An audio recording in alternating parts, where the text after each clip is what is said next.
Hello students, welcome back to the topic demand. This is our second video in the series demand.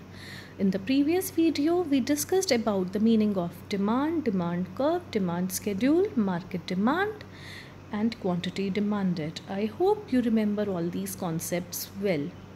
Before starting with factors determining demand, let's quickly recap the meaning of demand. Demand refers to quantity of a commodity that a consumer is willing and able to buy at each possible price during a given period of time.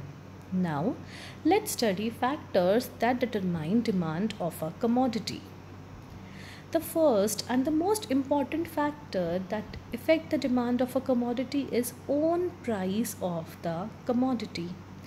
Before we discuss this factor in detail, just think and analyze what is the general tendency when price of a good drops. We usually buy more of it. And when any good becomes expensive, we usually buy less of that good. This is a general pattern that we observe in our daily life, and this is how own price of a commodity is related to the demand. As price of a commodity increases, quantity demanded decreases, and as price of a commodity decreases, quantity demanded increases. Thus we can say that both price and quantity of a commodity demanded are inversely related. One of the common example to illustrate this relationship is sale. You must have seen that people throng along malls in order to buy more and more goods at the time of sale. Why? Because of decline in the price.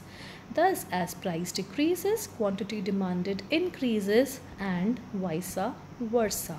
But is own price of the commodity only factor determining demand? No, there are other factors as well. Let's discuss these factors now. Firstly, any good has some related goods as well. These can be substitute or complementary good, and change in price of substitute or complementary goods also change the demand. Let's see how. Starting with substitute goods. Substitute goods are those goods that can be used in place of each other, and more or less they satisfy want in the similar manner.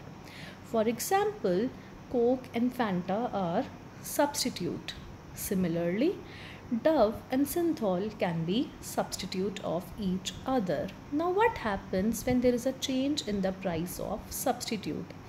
Just think what will happen if price of Coke increases.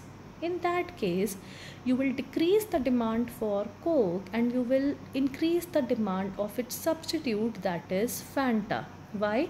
Because now consuming Coke is comparatively expensive as compared to Fanta. Now think the other way around. What will happen if price of Coke drops? In that case, you will reduce the demand of Fanta and you will start consuming more of Coke. Why? Because Coke is now comparatively cheaper. Thus, an increase in the price of a substitute leads to an increase in the demand of given good, because now given good is comparatively cheaper. For example, repeating again, increase in price of Coke will make its substitute, that is Fanta, comparatively cheaper, and people will start consuming more of Fanta. Complements. Along with substitutes, there are complementary goods. Complementary goods are those goods which are used together. For example, car and fuel, bread and butter, shoes and socks, bat and ball, and so many other examples are there. So what happens when price of a complement changes? Again, let's analyze it with the help of an example. For example, if price of car increases, what will happen in that case? Though your demand for cars will decrease, but along with decrease in the demand for car, demand for petrol will also decrease. Why? Because car and petrol are complements and they are used together. Thus, an increase in the price of a complementary good, example car, decreases the demand for given good, for example petrol, because joint consumption is now costlier. and vice versa. This was about related goods. Now, let's analyze the effect of change in income on demand of a good. In order to analyze the effect of change in income, we are going to categorize goods in two different categories, that is normal good and inferior good. If I generally ask you a question, what will happen to demand if your income increases, your answer will be the demand will also increase. But think again. Do you think that with an increase in income, are you going to demand those goods which are of low quality? For example, if your income will increase, we can assume that demand for AC will increase. But do you think that demand for cooler will also increase? Maybe no. This is what we are going to study now. There are two types of goods, normal good and inferior good. Normal goods are those goods in which an increase in income leads to an increase in demand and vice versa. For example, if income increases, demand for AC also increases. Whereas inferior goods are those goods for which an increase in income leads to a decrease in the demand because you shift your demand to more expensive goods. For example, cooler. Not any particular good is normal or inferior. It all depends upon the level of income. For a rich person, AC could be a normal good and cooler an inferior good. But for a poor person who is living in a very shattered condition, for him, cooler could be a normal good and a fan could be an inferior good. Thus, we cannot say whether a good is normal or inferior for anyone because it all depends upon the level of income. But the general difference is normal goods are those goods whose demand increases with an increase in income and vice versa, and inferior goods are those goods whose demand decreases with an increase in income and vice versa. Taste and preferences. Taste and preferences have an important role to determine the demand of a commodity. Demand for a commodity may change due to change in taste and preference and also change in fashion. As we can see that demand for organically grown foods, nuts, chia seeds, flax seeds, etc. is increasing nowadays because of preference of a healthy body. Thus, demand changes according to changes in taste and preference. Expectations about future price. Future price has an important role to determine the current demand of a commodity.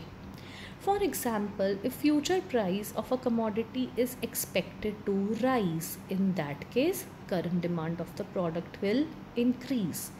Whereas, if future price is expected to fall, in that case, consumer will postpone the current demand and thus the current demand will decrease. Thus, if future price is expected to rise, then it will lead to an increase in the demand, whereas if future price is expected to fall, then it will lead to a decrease in demand. Along with these factors, there are some additional factors that determine the market demand. Factors which we have studied now determine the individual demand. But when it comes to market demand, along with factors determining individual demand, there are some additional factors which determine the market demand. These factors are number of consumers. More the number of consumers, more will be the market demand and vice versa. Climate and weather condition. It has an important role to determine the demand of a commodity. For example, woolen clothes will have more demand in hilly areas, whereas cotton clothes will have more demand in areas where there is extensive summer. Thus, according to climate and weather, demand keeps on changing. Distribution of income. It also affects demand to a large extent. If any area is inhabited by rich, then in that case, demand for luxury goods will be more. But if distribution of income is in such a way that people are poor at a place, in that place, need for mass consumption goods will be more. Now, after studying these factors, we can derive the law of demand. Law of demand states that there is an inverse relationship between price and quantity of a commodity, keeping other factors constant.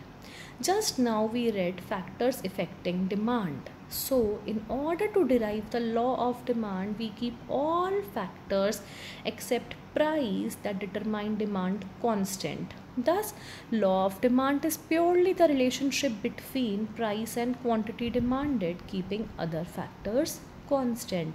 And as we have already seen, as price increases, quantity demanded decreases, and vice versa.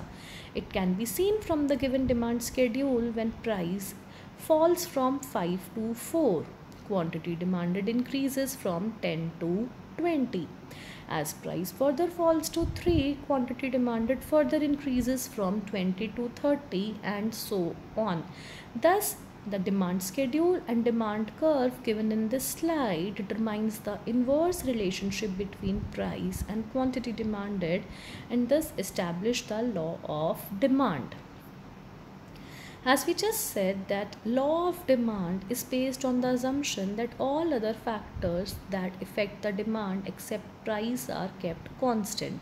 So quickly recapitulating all other factors except price that determine demand: price of related goods, that is complementary and substitute; income of a consumer; taste and preferences; future expectation about price change. All these factors are kept constant in order to derive the law of demand. There are few exceptions to law of demand, like luxury goods, which are demanded more when their price increases, and giffen goods. The explanation of giffen good is beyond the scope of your syllabus. Now, next topic is shift of demand curve. We have just seen that demand changes due to change in price and keeping other factors constant. But are these factors constant actually in the real life? No, they keep changing. So what happens when these factors change? This is what we are going to study in part 3 of this chapter. So stay tuned. Have a good day.